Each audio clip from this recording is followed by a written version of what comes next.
una etapa donde el periodismo demostró un gran coraje, una gran valentía y trataba de hacer todos los esfuerzos porque se publicara la noticia tal y como fuera, con objetividad. Lo que molestaba realmente al régimen de turno. Y de que él comienza una fragmentación fuerte fue después de la guerra, máximo. Después de la guerra Después de de la abril. guerra de abril, grandemente. ¿Y qué se podía esperar de Wessing con esos izquierdistas que lo apoyan, que podían haber sido parte de ese proceso donde él fue presidente y lo llevaron al poder?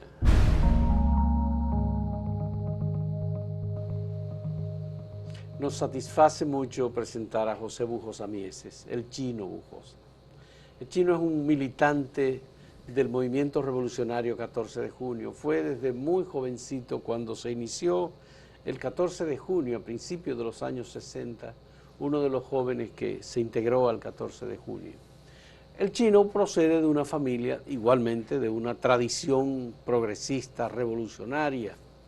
Benjamín, su hermano mayor, fue un militante antitrujillista, estuvo en la cárcel, pasó por situaciones de tortura, y Sagrada Bujosa, su hermana, era la compañera de Amaury Germán Aristi, una militante igualmente de las posiciones progresistas y revolucionarias en República Dominicana. El Chino Bujosa es sobre todo periodista, pero es un militante, fue dirigente estudiantil, al mismo tiempo fue un revolucionario internacionalista, se integró en Nicaragua en el proceso revolucionario nicaragüense y ha sido un fotoreportero importante. La vida política institucional de República Dominicana, el Chino Bujosa la inició como periodista desde el semanario Firme que dirigió Juan Bolívar Díaz en los años 1965, 66. Posterior, bueno, se creó Firme con el apoyo de la Central General de Trabajadores, CGT. Correcto, sí. Así es. De manera que contamos con José Bujosa Mieses, el Chino, y queremos conversar con él sobre los procesos políticos en los que él ha participado de manera destacada. Chino, me interesa en primer lugar tu punto de vista sobre cómo se dieron y cómo se contaron periodísticamente esos 12 años de gobierno del doctor Joaquín Balaguer y cómo era, en el caso de los medios de comunicación y los reporteros, contar los crímenes que continuamente se cometían en esos 12 años. Pues mira, quiero decirte que el periodismo de los 12 años fue un periodismo valiente. Se atrevía a desafiar todo el terror, todas las amenazas. Bueno, amenazas que llegaron al nivel de la criminalidad, como fueron los casos de los compañeros Orlando Martínez y Goyito. Pero aún a pesar... Pero antes de eso, ¿tú recuerdas la muerte de Luis Reyes Acosta? Sí, en la Guerra de Abril. En la Guerra de Abril de 1965. Ya. De ese proceso democrático... Acosta fue de los periodistas de la guerra, reportero de la guerra, que más excepcional, porque él fue capaz de narrar la batalla del Puente Duarte y darle una visión de que los constitucionalistas habían vencido. Y cuando se le entrega el trabajo a Herrera, a Rafael Herrera, director del listín, Rafael Herrera se comunica con la embajada americana y le dice: tengo aquí un reportaje de un periodista que dice que los constitucionalistas vencieron a los cefas en el puente. Y la embajada dice que no, que eso no es cierto, que quien habían vencido era el cefa. Y Rafael Herrera desvirtuó. Cambió la historia. El lead y puso en un titular que habían perdido los funcionalistas en la batalla del Puente Duarte, que el cefa había vencido. Y eso produjo una reacción. Pero dejó el nombre de Luis Reyes Acosta con... No te puedo confirmar si lo dejó. Creo que sí, porque esa fue incluso la indignación de Reyes Acosta. Y Reyes Acosta se comunicó con Camaño y le expresó.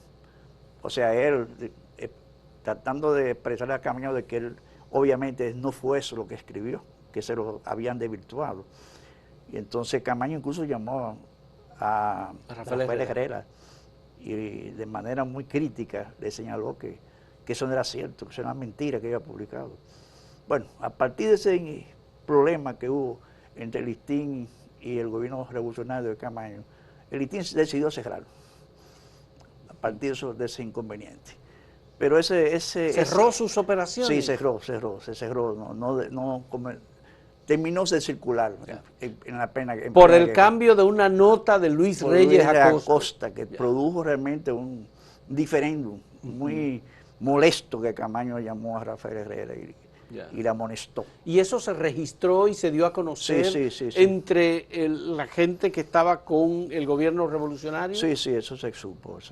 ¿Y cómo? Porque eso pudo una indignación, porque todo el mundo sabía que las fuerzas constitucionalistas habían vencido en el puente.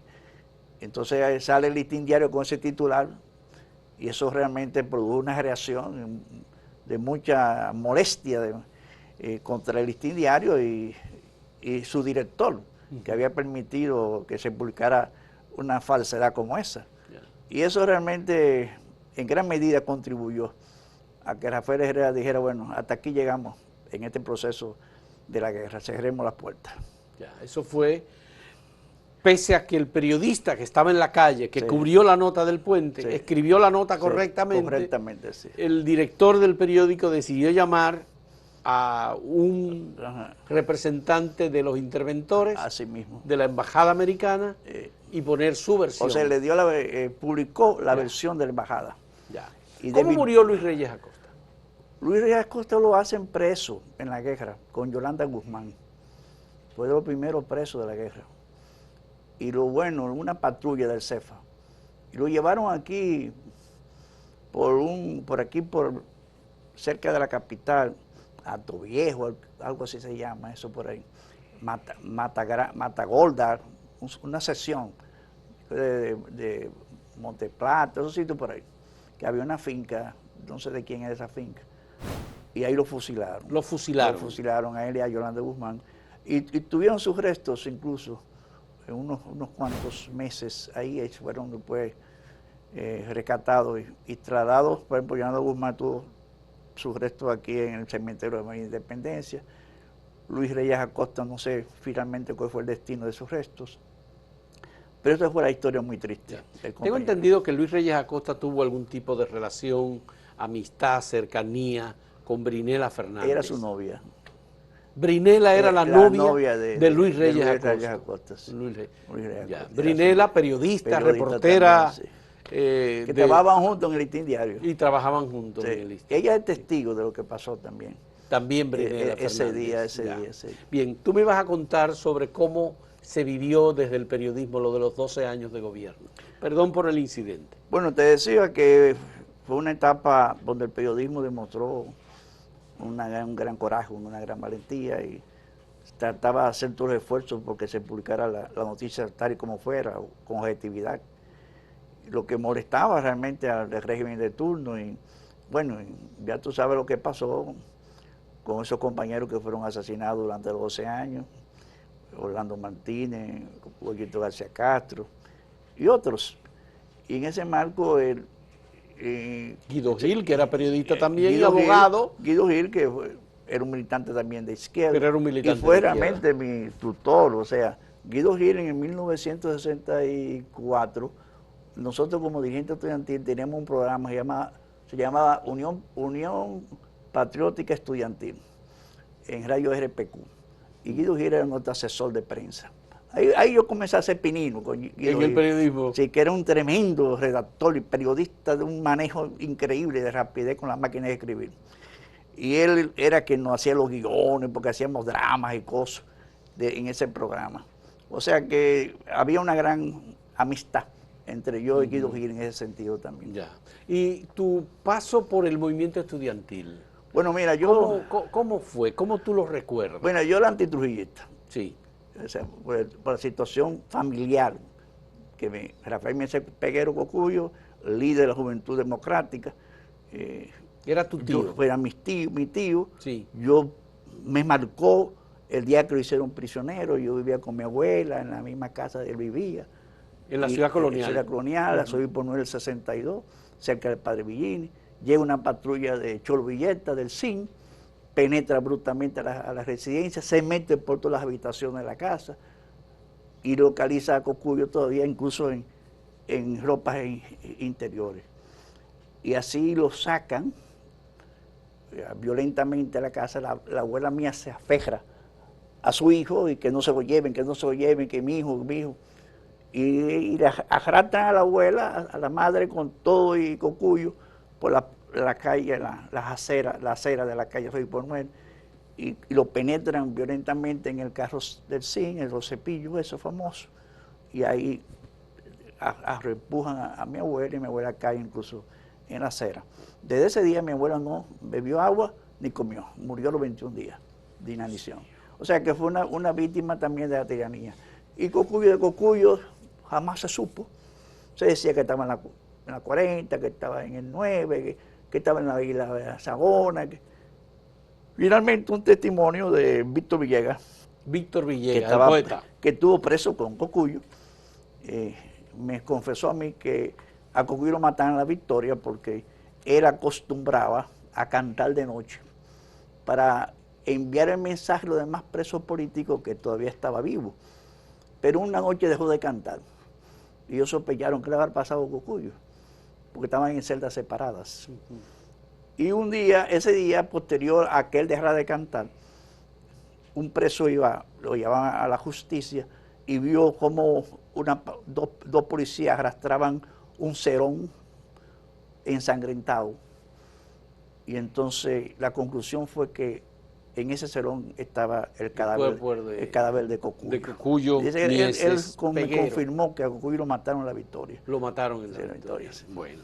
Entonces, el movimiento estudiantil, tu paso por ese movimiento, tú fuiste candidato importante a la Federación de Estudiantes Dominicanos. Lo primero que yo me inicio, yo en los años de la tiranía, tenía grupos de amigos con los que yo le expresaba mi crítica al gobierno y cosas.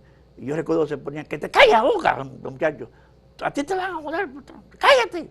Y yo siempre tratando de buscar adeptos, amigos y cosas que más o menos fueran coincidentes con mis ideas. Bueno, entonces se hizo un ambiente de que yo era un rebelde, que yo era antitrujillista, pero muy estrechamente entre mis más cercanos amigos.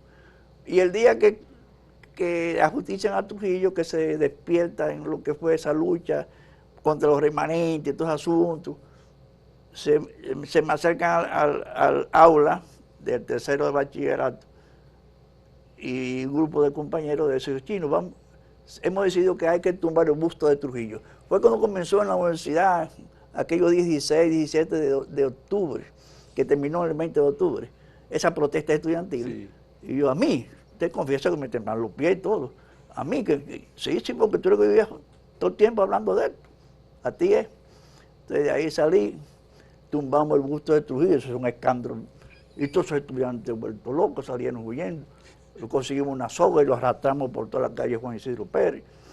Ahí comencé yo en el movimiento estudiantil, de esa manera, hasta llegar a ser secretario general de la Unión de Estudiantes Revolucionarios del Liceo Eugenio Mena de Hostos, de la Juan Pablo Duarte, fui también líder estudiantil, de la Asociación de Estudiantes Secundarios, y fundador de la Unión de Estudiantes Revolucionarios con Amaury Germán, ese grupo de compañeros que estuvimos juntos. ¿Tú fuiste compañero entonces con Amaury Germán? Pues yo fui el primer amigo de Amaury Germán, fui yo. ¿Fuiste tú? Sí, pues así lo decía su madre, doña Manuela, que en paz descanse.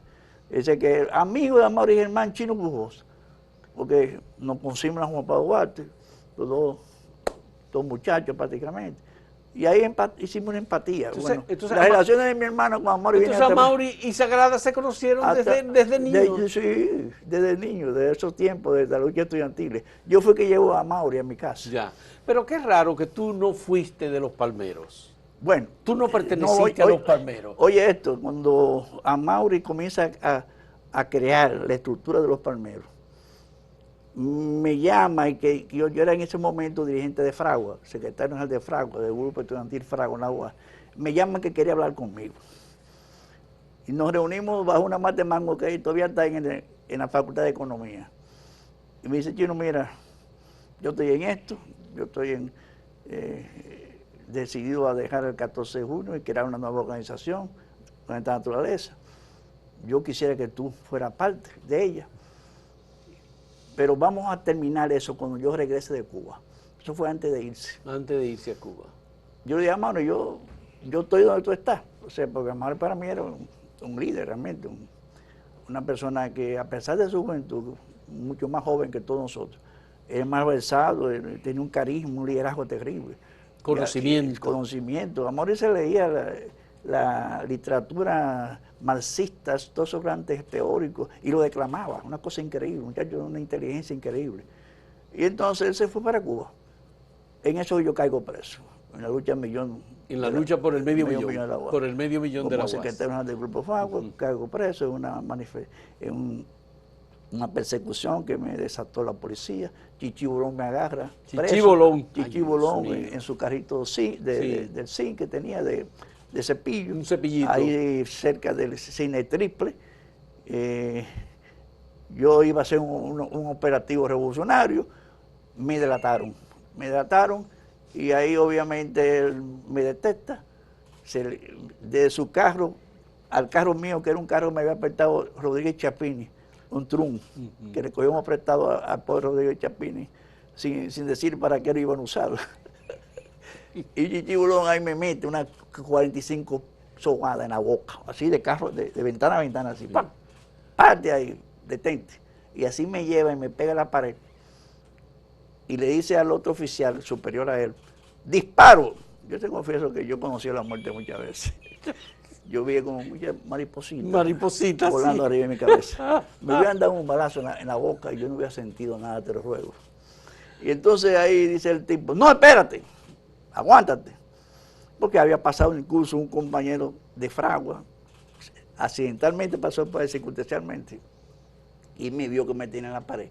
Y llamó a Radio Cristal, a la Noticia Viva. La Noticia Viva de Radio Cristal. De Bonaparte, Doctor Piñero, ese grupo. El dirigente Chino Bujosa lo tiene prácticamente un paredón, y eso se regó. Eso contribuyó como que la policía, en ese sentido, decidía no ejecutarme. De ahí me llevan al Palacio de Justicia, al destacamento de la policía. Eso fue a base de patadas, galletas, toda esa gente que me andaban buscando a mí ese tiempo por terrorista, porque yo era del grupo del Banco Peña, que el Banco Peña era un terrorista, y que yo era esa parte de ese grupo. Bueno, me cayeron encima, tú sabes, de ahí me llevan entonces a la Victoria, a la cárcel, al Palacio de Policía de aquí, de Nacional. Y me recibe regalado, el que era jefe del CS. Yo recuerdo que eran 2 filas de policía oficiales, y me pasan por el medio, según yo iba pasando me iban dando galletas, ¡pua! ¡Pua! ¡Pua! Y cuando llegan de regalados, todavía lo recuerdo con unos ojos así de serpiente, me mira así y dice, terrorista, criminal, la vas a pagar toda, una amenaza así, tránquenlo, y me mandan a solitaria y estoy como 4 días en solitario. A los 2 días ya me desnudan, una solitaria completamente oscura, yo no me veía ni la palma de la mano, llena de rata y otros bichos de esos venenosos. Y bueno, me sacan como a los 2 días. Y yo era un zombie, yo salí de ahí un zombie como que yo no conocía, como que me habían borrado la mente por completo. Porque eso les afecta a la solitaria, sí. Y así me llevan a interrogar. En el interrogatorio comienzan a hablarme de Blanco Peña, que este asunto, mi vínculo con Blanco Peña, y comienzan a torturarme. Intentar sacarte información. Ajá, me amarran en una silla de esa que tenía yo ahí, por detrás, aquí las piernas, y comienzan a darme en las rodillas con un martillo para los reflejos, y entonces atrás se me pone un oficial y dice, vamos a dar unos cuantos sándwiches. Yo estoy pensando que el sándwich es porque me iban a dar unos sándwichitos. Yo tenía mucha hambre, tenía como 2 días sin comer. Pero los sándwiches eran unos fuetazos, unos golpes terribles aquí, en la base aquí de los oídos, que al darte a ti así, eso te llevaba, la sangre te brotaba en el cerebro y te desmayaba. Y me daban, cuando me di en el primero y me di en el segundo, yo caigo. Entonces, al caer, yo no había perdido la conciencia. Digo, ¿cómo yo salgo de esta situación? Entonces comienzo a hacer drama de que me estoy muriendo, que estoy agonizando. Comienzo a temblar, y ya estoy a temblar, y dice uno, se te fue la mano, dice uno de los asistentes del torturador, se te fue la mano, ese muchacho es muy importante, yo lo oigo en la radio, la gente. Llámate al médico, al paramédico que estaba ahí en el consultorio de la policía. Lleva el paramédico me coge la presión y dice, ese es lo que tiene es disnea. Yo recuerdo esa palabra, que ese es lo que tiene una disnea, o algo así fue que dijo. Ese aguanta 3 sándwiches más. Esa fue la recomendación del maldito paramédico. Bueno, entonces de ahí me cogen y me llevan de nuevo a la solitaria. En eso la universidad está regada, que Chino Bujosa, que está desaparecido, que la policía dice que no estaba en la cárcel porque yo tenía una cédula falsa. Gustavo Rivera, sí, yo me llamaba. Gustavo Rivera. Era mi nombre de falso, sí. Una cédula falsa. Y Caonabo Reynoso, cuando me comenzó a interrogar. El temible Caonabo Reynoso. Y él se fijaba mucho en mí, porque entonces él buscaba los archivos, la ficha, y como que sospechaba que yo no era que yo era un seudónimo que tenía. Que tú no eras. Entonces comienza a hacerme así los cabellos, la raíz, y se da cuenta que yo estaba con los cabellos tintados, o sea que una esposa de Chapín en ese tiempo que había participado en el 26 de julio en Cuba. ¿Te pintó los cabellos? Me pintó los cabellos por una manera magistral, las cejas, todo. Yo parecía un americano. Y el tipo dice así, pero mira, esos cabellos no son los de él. Y siguen investigando hasta que dicen, este es Chino Bujosa. Este es Chino Bujosa. Y ahí para adelante fue, ya tú sabes, todo lo que nos pasó. Carlos Ortega, la universidad se portó muy bien, los estudiantes muy bien. Reclamaron y tu libertad. De hecho, tuvieron que reconocer que Gustavo Rivera era Chino Bujosa, porque pudieron haberme desaparecido, porque supuestamente yo no aparecía como José Bujosa Mieses en la lista de los prisioneros. Y ahí me mandan a La Victoria fue otro calvario.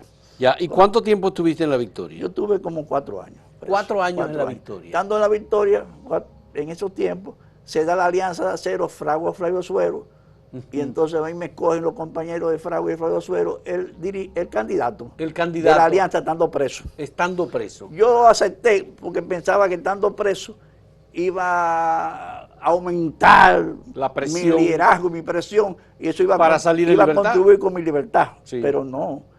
Lo que lo produjo esa victoria, porque yo gané las elecciones. Tú ganaste las elecciones. Sí, lo que pasa es que Atoy de Can, que fue mi competidor, tenía el consejo universitario que era del PRD entero, y cuando la diferencia era de 12 votos, y 12 votos eran votos que expresaban la intención del votante, que en la alianza votaban por Fragua y Flavio Suero, pero un solo voto, la intención del voto estaba ahí. Pero ellos decidieron darle esos votos, eran 12 votos a Atoy de Can, quítamelo a mí. Yeah. Y Atoy de Can lo nombran. Se convirtió Atoy de Can en presidente de la FE. De la FE. Pero eso produjo una crisis de más de un mes en la UAS. Hasta que el rector fue a verme, a decirle como que desistiera, que yo estaba preso y que este asunto por la universidad. Bueno, finalmente eso se superó. Y ya tú sabes, eso es lo que trajo como consecuencia otro expediente. O sea, porque yo había cumplido mi condena de 1 año, que fue la primera, con toda esa situación de que yo era un diablazo, que los estudiantes estaban en la calle protestando y demandando mi libertad y toda esa presión. La policía decide entonces agarrar a Rafael Pérez Modesto, sí, al Filo, Peña Jaque. ¿A Blanco Peña? No, el Filo, que murió recientemente, hombre. Esteban Díaz Jaque. Esteban Díaz Jaque. Y el filósofo, Felipe de la Rosa. Felipe Rosa. Sí. Y entonces lo agarran y que supuestamente... Luis Felipe Rosa. Sí, un allanamiento, y que supuestamente le habían agarrado un saco de Genequén lleno de ametralladora, granadas y todos asuntos, que yo se había entregado. Estando yo preso, se lo entregué. Y entonces así me hace otro expediente. Y ese expediente, la primera sentencia fue de 7 años. En apelación se redujo entonces a 4. ¿Tú recuerdas el juez que te condenó? No me acuerdo. No te acuerdas. El fiscal sí. No habrá sido... El fiscal era Pérez Aponte. Era... Pérez Aponte. Pérez Aponte. Que tenía un odio terrible contra ¿No habrá sido Sergio Rodríguez Pimentel? Es posible. Que era un juez que tenían ahí para condenar a la gente. Ese fue que ese condenó a Freddy González a 10 años de prisión por un asesinato, dice que él no cometió. Ese fiscal fue una vez a La Victoria y pasó una inspección y cosas entre los presos políticos. Y Pérez Guillén, que está preso, lo alcanza a ver, dice, mira ese asesino que había condenado a Chino Bujosa y todos esos presos políticos, a mí me tiene preso, todo el asunto. criminal. Pérez Guillén, Pérez Guillén, sí. le dijo. Y de ahí lo mandaron a sacar, le dieron una paliza que lo mataron. Y lo mataron a Lo Pérez mataron Guillén. a Pérez Sí. Guillén. Fue en el O chapeo sea, que murió. sí, Sí. Fue- el era chapeo, parte el chapeo, sí. del chapeo. ¿Qué hacía? Bueno, vamos a hacer una pausa, porque sí, perdón que uno se emociona mucho con estos relatos y estas historias que son desconocidas. Pero vamos a hacer una pausa. En un momento retornamos con José Bujosa Mieses.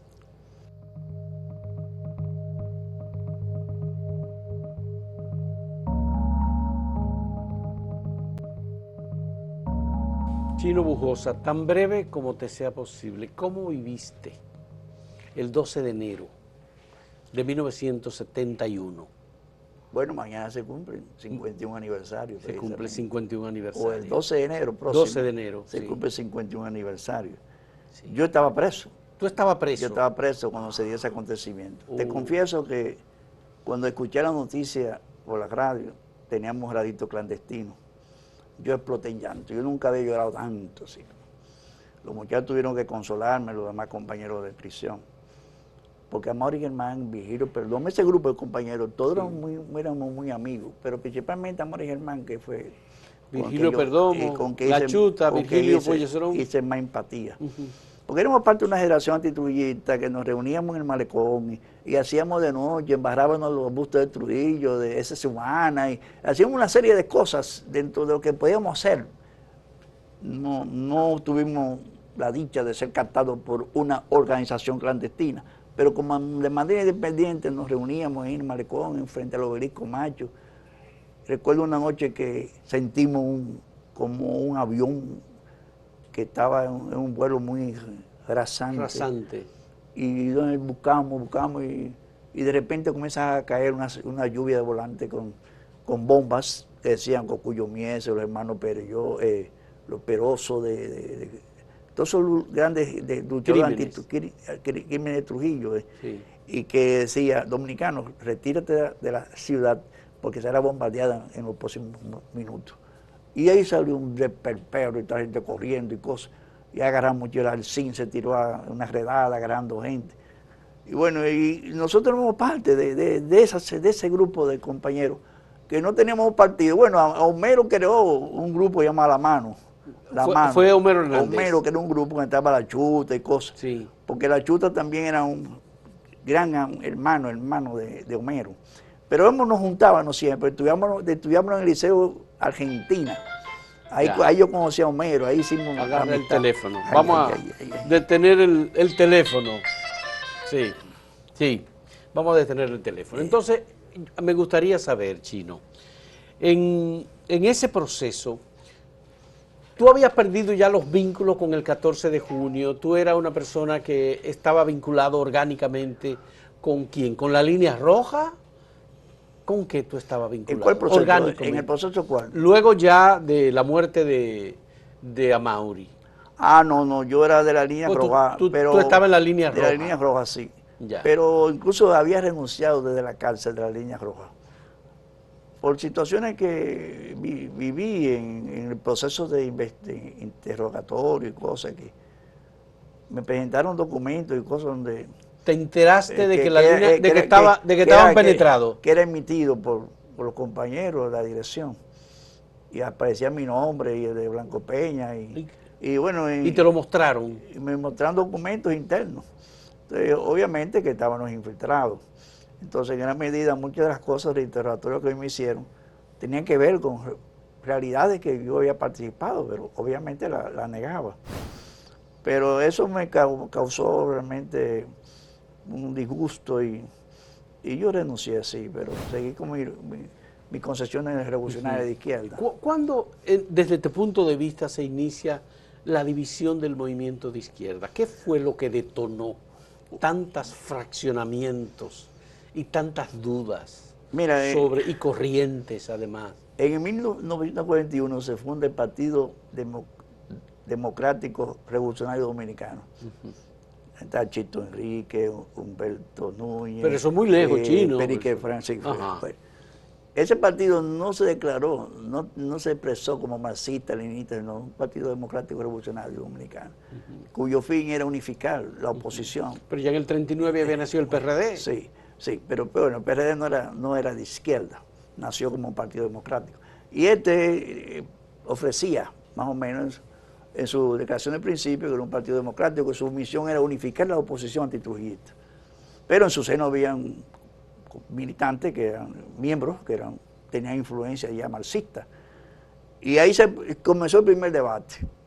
Ese partido duró apenas 4 años, 41 a 46. Y ahí hubo un debate interno de si se seguían ellos, si seguían como partido democrático o si se inclinaban a la idea revolucionaria marxista-leninista. Ganó lo que creían que había que inclinarse por la idea marxista-leninista. Y de ahí surge entonces el Partido Socialista Popular. O sea, esa es la primera diferencia que se dan. Sí. De ahí para adelante entramos en todo lo que fue después de la caída de Trujillo, que llegaron todos los partidos, los exiliados, y crearon todos sus partidos.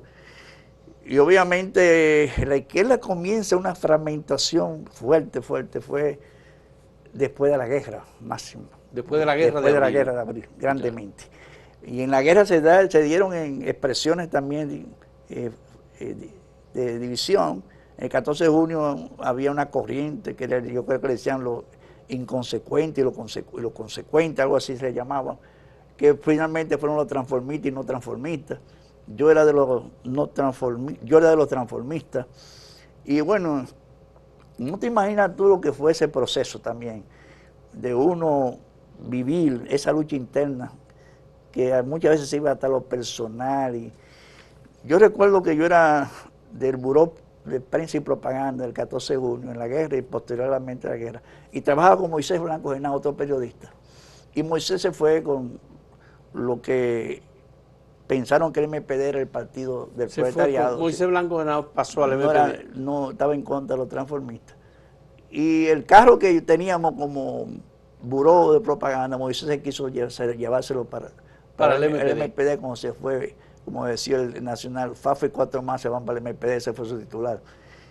Y yo realmente evité que Moisés se llevara el carro. Incluso, pero ahí hubo un acuerdo. Cuando ellos se fueron, ellos buscaron dinero también. De la finanza del partido, ellos reclamaron lo que se fueron. Como que ellos habían sido parte de conseguir esos recursos, le correspondía una parte. Yeah. Y le dieron dinero, le dieron también a los que se fueron. Sí. Vehículos, algunas propiedades. Y armas también. Porque había armas. Hubo de todo en eso, sí. Ya. O sea que eso se negoció también, esa salida de ellos. Ya. Y que fue para el MPD en principio no muy agradable, porque entendían muchos MPDistas de grandes tradiciones en ese partido, de que iban a contaminar, la pequeña burguesía iba a contaminar el partido del proletariado. El partido del proletariado. Pero tú te fuiste del 14 de junio hacia la línea roja. Sí. Se fue con ese grupo que formó la línea roja del 14 de junio. Sí. La línea roja se fundó en la Universidad Tomás Santo Domingo, en la Facultad de Ingeniería. Yo estuve en la asamblea constitutiva, sí. Bueno, y ahí estuve en línea roja siguiendo la trayectoria del 14 de junio, porque el partido sentimental mío siempre fue el 14 de junio. No te digo que después de todas estas cosas que han pasado en el proceso revolucionario, de estas divisiones, uno incursionara. Mire, yo era un luchador por la unidad increíble. Yo estuve en el núcleo comunista de los trabajadores, estuve en Fafa Tavera, estuve en el Bloque Socialista, estuve en la fuerza, en el Frente de Izquierda Dominicana, estuve en Izquierda Unida, estuve en Concertación Democrática, bueno, muchos intentos de unidad que se dieron y todos se fracasaron. ¿Y por qué fracasaron muchas veces cuando se decidían, por ejemplo, quién iba a ser candidato. En Izquierda Unida hubo una diferencia de quién iba a ser candidato. Estaba Franklin Franco y estaba Fafa Tavera. Finalmente se decidió que fuera Fafa Tavera, pero eso no fue muy agradable a los que seguían a Franklin Franco. O sea, en eso... es decir, que las divisiones son por posiciones, muchas de ellas. Y también por intereses, porque muchas divisiones, sobre la base que quedan de que revisionista, maoísta, castrista y cosas. O el carácter de la Pero Revolución Dominicana. en el marco lo que se perseguía también apoderarse de bienes del partido, Ya. de imprenta, de casa, de finca. Eso también fue una tendencia.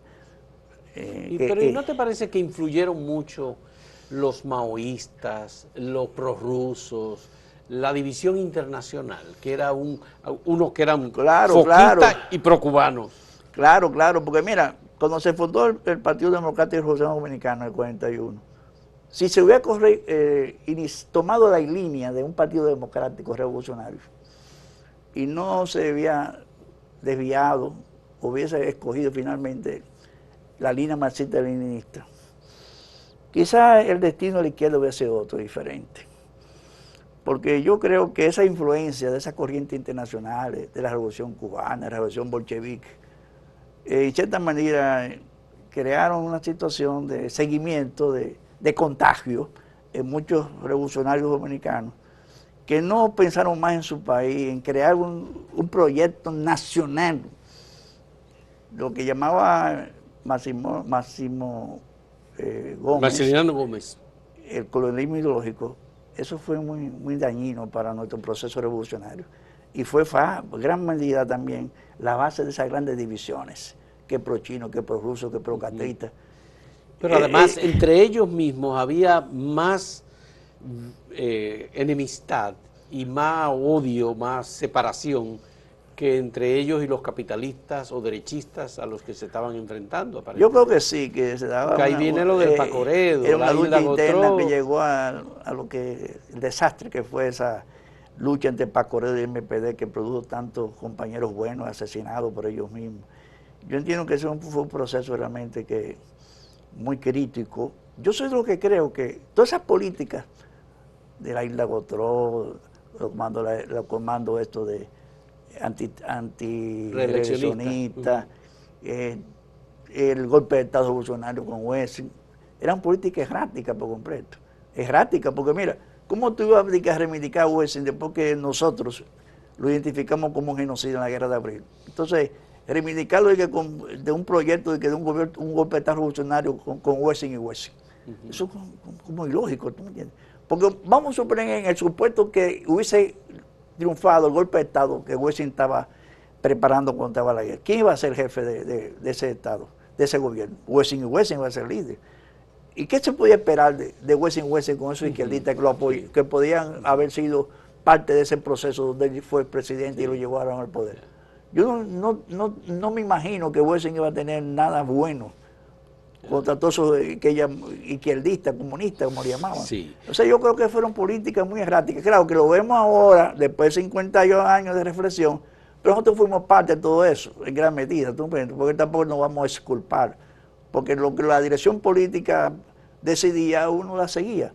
Aunque, en el caso de la fracción sur, de Blanco Peña, yo y otros compañeros de la región sur, nos opusimos a la línea esa que surgió en el precongreso después de la guerra, de lo mejor para el campo. Lo mejor para el campo. Tuvimos realmente porque entendíamos que la lucha era más urbana por la experiencia, sí, pero eso más de abril. Fue por los prochinos. Sí.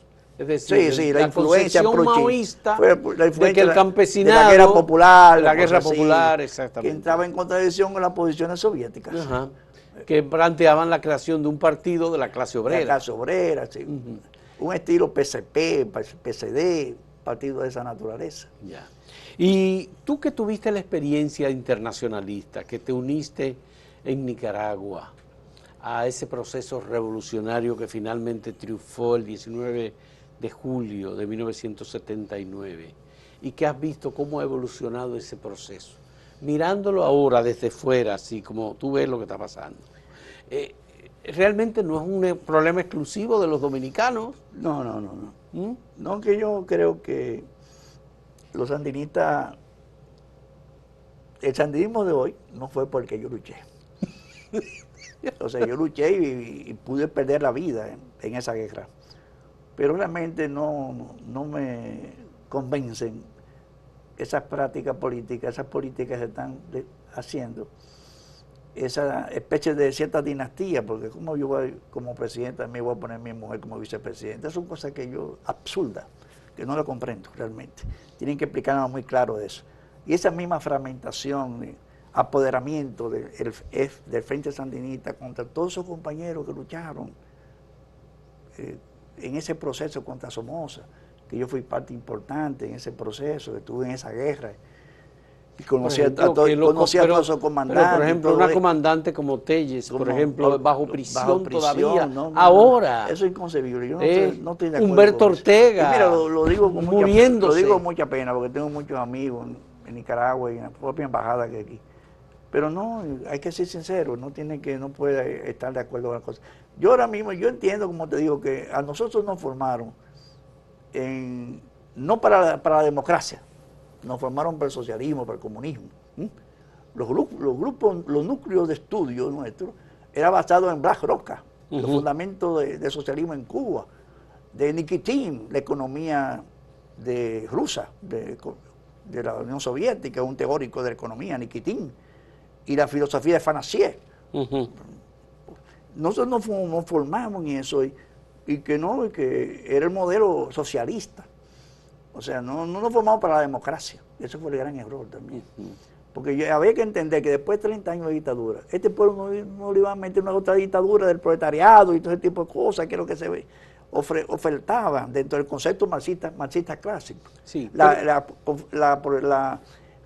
atentar o apoderarse de la propiedad privada, todo ese tipo de cosas eran aspectos que el dominicano de aquel entonces no lo asimilaba en ese sentido. El dominicano salió de la era de Trujillo, surgió con un deseo enorme de democracia y libertad. Por eso vos logró captar ese anhelo del dominicano. Pero nosotros, 14 de junio, ¿elecciones para qué?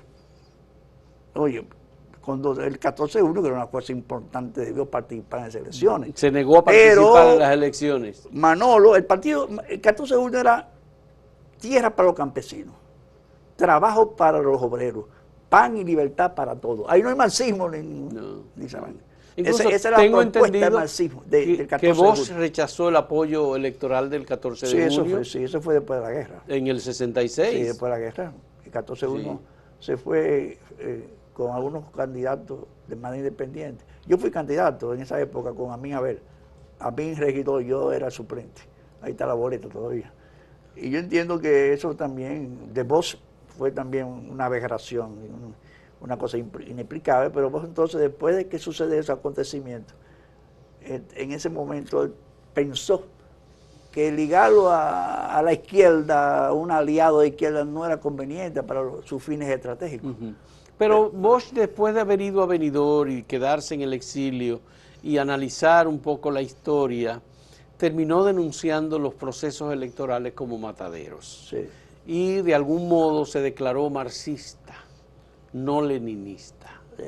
¿Verdad? Mismo, así mismo. Es decir, que Bosch de algún modo avanzó en un proyecto político que él llamó de liberación nacional. Y verdad, y que todos esos comités intermedios. Así que Bosch pasó de un demócrata a ser un hombre, un marxista. Un marxista.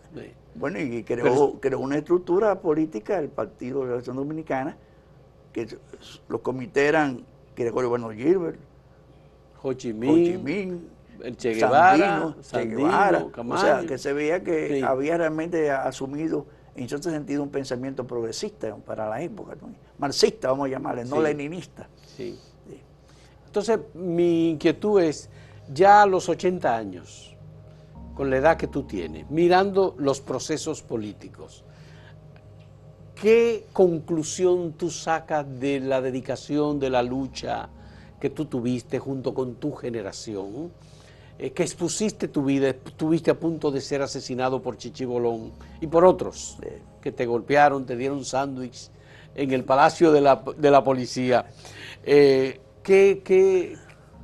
¿Cómo tú concluyes de algún modo tu vida política?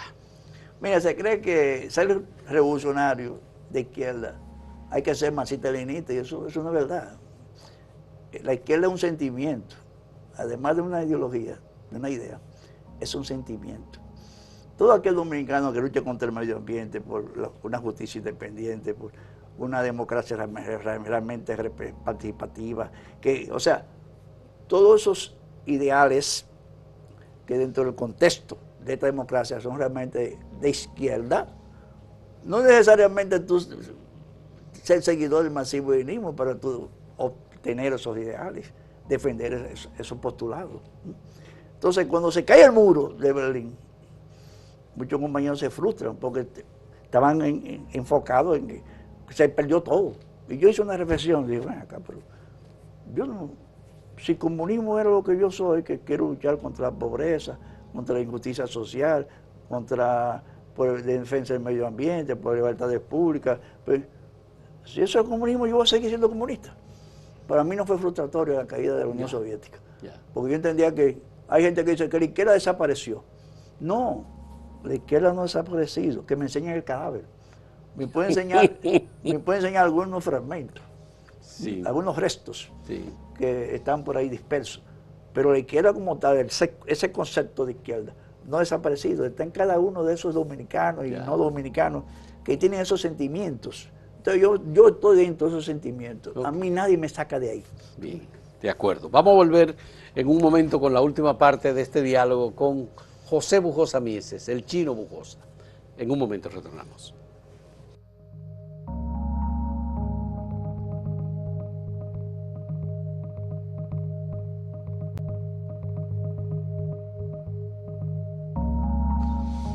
Chino, en República Dominicana, según un cálculo hecho por Manuel Salazar, hay aproximadamente 71 grupos con posiciones de izquierda que están en discusión y ha habido varios encuentros que se han hecho en donde, como hay una perspectiva más amplia, como que no es mucho sectarismo, sino vamos, todos los que tienen un sentimiento, como tú has dicho, de izquierda, a ver si unimos voluntades. E incluso hay un grupo de dominicanos en el exterior, que son dominicanos de la diáspora, que han auspiciado encuentros y los han apoyado económicamente para ver qué se puede sacar. ¿Tú qué piensas? Porque ya tú me has dicho que tú sigues siendo un izquierdista, pese a todo eso y a los cambios que ha habido. ¿Qué tú piensas que se puede hacer para recoger el sentimiento de izquierda como el tuyo? Yo hice una propuesta que la mandé aquí al periódico digital Acento. Sí. Pero era muy largo, y el amigo Gustavo me dijo que era muy largo. Pero pártelo en dos partes. Sí. Y bueno, ahí yo expresaba más o menos sobre esa convocatoria que se hizo de unificar la izquierda. Yo decía primero había que partir de qué hemos sido, qué somos y qué seremos, para que concluyamos entonces una gran autocrítica y definir un proyecto muy diferente al que todos concebimos en esos largos procesos de división y fragmentación de nuestra izquierda. O sea, que hagamos una reflexión profunda, sincera, porque nuestra izquierda se ha caracterizado también de no hacerse autocríticas. Aquí acabaron la manacla con el grupo de Manolo el 14 de junio y no hubo una autocrítica sobre ese proceso. Todo ese proceso que vio el PPD con todas esas tácticas de Hilda Cotró y todo esto, el comando de esos antirreeleccionistas, que produjeron muchísimos muertos, víctimas de balaguerato y todo eso. Aquí no hubo tampoco rectificación, una autocrítica. O sea, nuestra izquierda se ha caracterizado por no hacer uso de la autocrítica, que es parte de lo que el marxismo establece. Entonces eso es un gran error. Entonces yo entiendo que cualquier proceso unitario debe partir de una gran autocrítica, de que nos despojemos de todos esos prejuicios y todo ese odio y todas esas intrigas que nos caracterizaron, esas luchas internas, y reconozcamos que tuvimos políticas erráticas y que a la luz de la izquierda moderna de hoy en día, de lo que está pasando en América Latina con estos procesos, que son, yo te digo, son procesos progresistas, pero en el marxismo-leninismo eso no está en el tablero de esos gobiernos. O sea, por más que Maduro diga que es socialista, Maduro no ha podido todavía enfrentar lo que es el gran capital, el gran poder de Venezuela. O sea que para que realmente se dé un proceso verdaderamente marxista-leninista de cambio radical, hay que romper con la propiedad privada, y que todo eso hay un partido único, todo eso.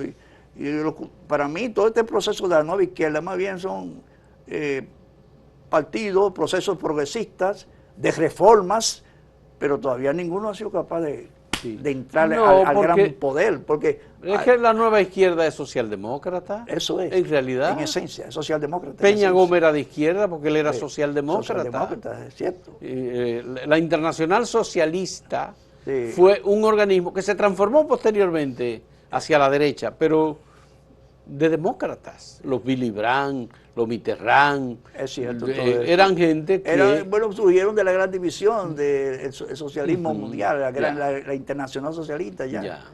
Entonces Beringer, Palmiro Togliatti y tantos otros dirigentes de los partidos tradicionales comunistas en Europa eran eurosocialistas, eurosocialdemócratas. ¿Qué fue tomar algo del capitalismo? ¿Podrían los dominicanos hacer eso? El socialdemócrata toman lo mejor del capitalismo y lo mejor del socialismo y hacen una ¿Quiénes mezcla. son los socialdemócratas dominicanos hoy día? Vamos a ver, según tu criterio. ¿Socialdemócratas? Sí, ¿quiénes son? Yo creo que los socialdemócratas se fueron con Peña Gómez. Se fueron con Peña Gómez, ¿verdad? Entonces, Sí, bueno, pues la izquierda puede ser socialdemócrata. Podría ocupar ese espacio. Puede ocupar ese Puede puesto. ocupar ese espacio, porque en esencia... Porque Gustavo Petro, por ejemplo, en Colombia es socialdemócrata. socialdemócrata. Gabriel Boric en Lula Chile es también, socialdemócrata. y Lula también. Y Lula es socialdemócrata. Y le dicen izquierdista. Izquierdista. Porque esos asuntos, esas etiquetas, también yo nunca he estado de acuerdo tampoco. Partido, MPD, Partido Marxista-Leninista, no. ¿Y qué tú piensas del empoderamiento y de la fuerza que presenta la derecha? Cuando tú ves gente del pueblo, como lo vimos en Brasil ahora, el domingo pasado, en estos días, manifestándose defendiendo fervientemente las posiciones de la ultraderecha. Bueno, yo creo que sí, que eso es una reflexión también, porque todavía hay tanta gente que defienden las ideas capitalistas, conservadoras, y llegan a niveles radicales, como el caso este que tú estás presentando en Brasil, y lo que está pasando en Perú también. Pero yo entiendo que eso es una demostración de que tenemos que pensar claramente en qué discurso atractivo tenemos que plantear para que esos sectores que hoy están dentro de la influencia conservadora podamos nosotros capitalizarlos dentro de estas corrientes progresistas. Es un gran reto que tenemos, porque obviamente existe esa situación. Y es un error de la ultraderecha hacer lo que están haciendo en Brasil, porque eso podría conducir a los sectores de izquierda a que vuelvan a pensar en que vamos a buscar las ametralladoras y los fusiles y vamos a enfrentar esta situación. Vamos a volver a aquellos tiempos de la guerra popular, la guerra de resistencia, ¿no? Porque llegará un momento en eso que se va a ver una confrontación que es un error, yo expreso, de esos sectores radicales, ultraderechistas, de derecha, tratar de imponerse, despojar del poder a líderes que aunque son de ideas izquierdas, han ganado un proceso electoral. Y si ellos son verdaderamente demócratas, deben aceptar sus resultados. En el caso de Lula, ganó un proceso electoral en segunda vuelta. Sí. En el caso de Pedro Castillo, ganó un proceso electoral en segunda vuelta. Un proceso muy interesante eso. Yo creo que, porque hoy en día tú no puedes tampoco de que apoyar esos gobiernos perennes que se mueren en el poder. Y yo no estoy de acuerdo con eso, ahora no estoy de acuerdo, antes estaba de acuerdo con todo eso. Pero ahora, 50 años de reflexión, yo no estoy de acuerdo con eso. Sí, pero están copiando a Trump y a los trumpistas. Sí, que Daniel Ortega trata de seguir ahí en Nicaragua. Ya usted cumplió un proceso, déle chance a otro. Yo no estoy de acuerdo con esa situación también, lo mismo izquierda aquí. Pero que no en la misma izquierda aquí, elecciones. en la misma izquierda aquí hay dirigentes de izquierda que nunca han dejado de ser secretario general. Entonces critiquen la reelección. Ya, sí. Porque eso son otras contradicciones. Bueno. Es la contradicción que se dio con el 14 de junio. En el 61, el 62 dicen que elecciones para qué. Pero entonces le dan el golpe de Estado a Juan Bosch, entonces se lanzan a la montaña en defensa del resultado electoral. O sea, son contradicciones que te dicen que porque nosotros tuvimos un déficit, no nos permitió la ultraderecha, el imperialismo, la oligarquía criolla, que pudiésemos formar un líder de pensamiento estratégico bien definido, un teórico, no nos dio tiempo. Manolo podía hacer eso y no lo permitieron. Al tiempo que podía ir madurando, lo aniquilaron. Igualmente Camaño. Entonces, o sea, no hemos tenido un gran pensador, un gran teórico, una persona que se puede imponer a que no se cometan todas esas políticas erráticas que se cometieron en todo ese proceso. No hemos tenido esa oportunidad. Sí, no se nos ha permitido. Probablemente lo tuvimos sí, y lo perdimos en el camino. Uno es Manolo Tavares y el otro era la posibilidad de que Camaño se convirtiera de militar en un líder político. Claro, que en eso el consejo de Don Bosa Camaño en aquel tiempo fue justo, hay que reconocerlo. Sí. No vaya para Cuba. Vete a América, al mundo, hazte realmente una figura internacional como ya lo eres. Y regresa a tu país y será presidente de este país. Sí. Él lo pensó en algún momento. Lo pudo pensar. Lo pudo pensar, pero la relación con Amaury, el resultado de Amaury con las acciones que él le pedía que hiciera aquí en Santo Domingo, y la carta de Amaury. Esa carta es terrible. Parece que fueron elementos que indujeron a Camaño finalmente a tomar una decisión sí, fuera de la realidad. Así es. Bueno, así es. Chino, muchas gracias. Siempre, hermano. Y muy agradecido por esta conversación contigo, porque nos ha dado, aparte de tu historia personal, aparte de los sándwiches de Caonabo Reynoso y compañía, nos ha dado una visión muy interesante, sobre todo para aquellas personas que hablan de que hay que pensar en Trujillo, que Trujillo era tal cosa, que no tienen idea de cómo era esa realidad y cómo los cuerpos policiales dominicanos fueron entrenados para matar. Así es. Bien, a jóvenes dominicanos. Chichibolón. Muchas gracias a José Bujosa Mieses. Te quiero agradecer a ti por este espacio tan interesante que tú has creado y que eso... Yo soy un seguidor. Está fulano, ahora fulano. Porque uno realmente ahí aprende mucho y le hace mayor reflexión, permite más reflexión. Todos los testimonios son sumamente importantes. Son testimonios muy valiosos que estamos recogiendo. Chino, muchas gracias y salud y larga vida. Igual, yo sé que tú cumpliste 80 años, ¿verdad? 80 años. 80 años acabas de cumplir y te felicitamos por ese cumpleaños. Señores, muchas gracias por la compañía en este diálogo con José Bujosa Mieses, dirigente, miembro de la Federación de Estudiantes Dominicanos del 14 de junio, presidente del Colegio Dominicano de Periodistas, internacionalista, fotógrafo, periodístico importante, un hombre progresista. Muchas gracias. Hasta luego. Bien.